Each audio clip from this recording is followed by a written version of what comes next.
नमस्कार, ये आकाशवाणी पटना है। अब आप अभिषेक दास से प्रादेशिक समाचार सुनिए।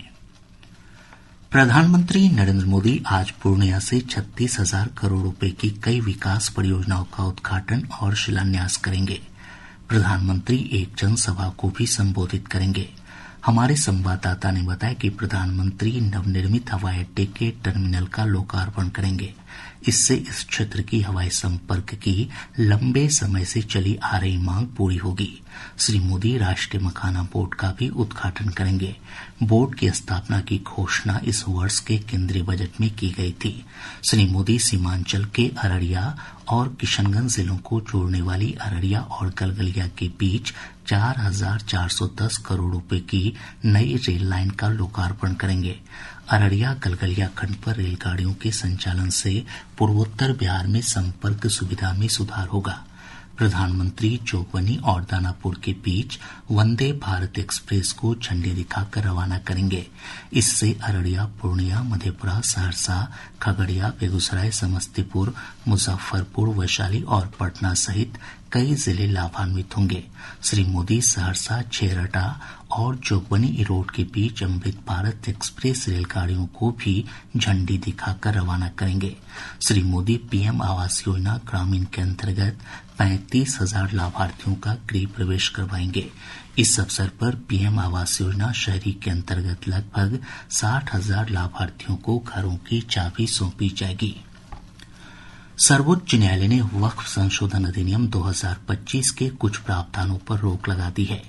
प्रधान न्यायाधीश न्यायमूर्ति बीआर गवई और न्यायमूर्ति एजी मसीह की पीठ ने उस प्रावधान पर रोक लगा दी है जिसके अनुसार किसी व्यक्ति को वक्फ बनाने के लिए 5 साल तक इस्लाम का पालन करना आवश्यक है। यह रोक तब तक जारी रहेगी जब तक राज्य सरकार इस शर्त के निर्धारण के संबंध में कोई समुचित नियम नहीं बना लेती है। साथ ही सरकार के नामित अधिकारी को यह मुद्दा तय करने की अनुमति देने वाले प्रावधान पर भी रोक लगा दी गई कि किसी वक्फ संपत्ति ने सरकारी संपत्ति पर अतिक्रमण किया है या नहीं। वक्फ बोर्ड में गैर मुस्लिम सदस्यों के नामांकन की अनुमति देने वाले प्रावधान पर रोक नहीं लगाई गई है। न्यायालय ने यह स्पष्ट किया है कि जहां तक संभव हो बोर्ड का पदेन सदस्य मुस्लिम व्यक्ति होना चाहिए।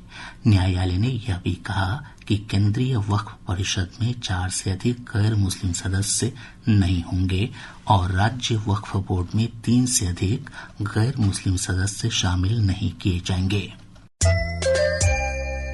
प्रादेशिक समाचार आप आकाशवाणी पटना से सुन रहे हैं।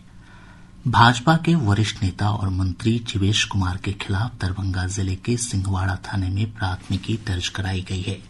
जीवेश कुमार पर एक यूट्यूबर के साथ मारपीट करने का आरोप है।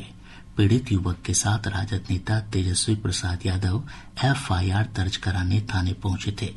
बाद में पत्रकारों से बातचीत में श्री यादव ने कहा कि यदि पीड़ित को न्याय नहीं मिलता है तो चक्का जाम किया जाएगा।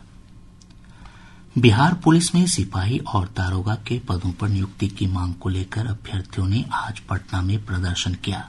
प्रदर्शनकारियों का जत्था पटना कॉलेज से सीएम आवास के घेराव के लिए निकला था।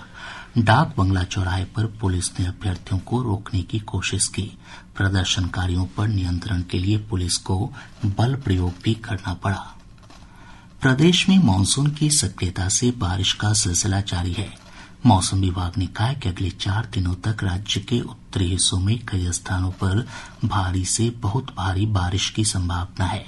किशनगंज, अररिया, पश्चिम चंपारण, गोपालगंज, वैशाली, सारण, समस्तीपुर और खगड़िया जिले में अधिक बारिश होगी। वहीं राज्य के शेष हिस्सों में भी बारिश का पूर्वानुमान है। इसके साथ ही आकाशवाणी पटना से प्रसारित प्रादेशिक समाचार का ये अंक समाप्त हुआ।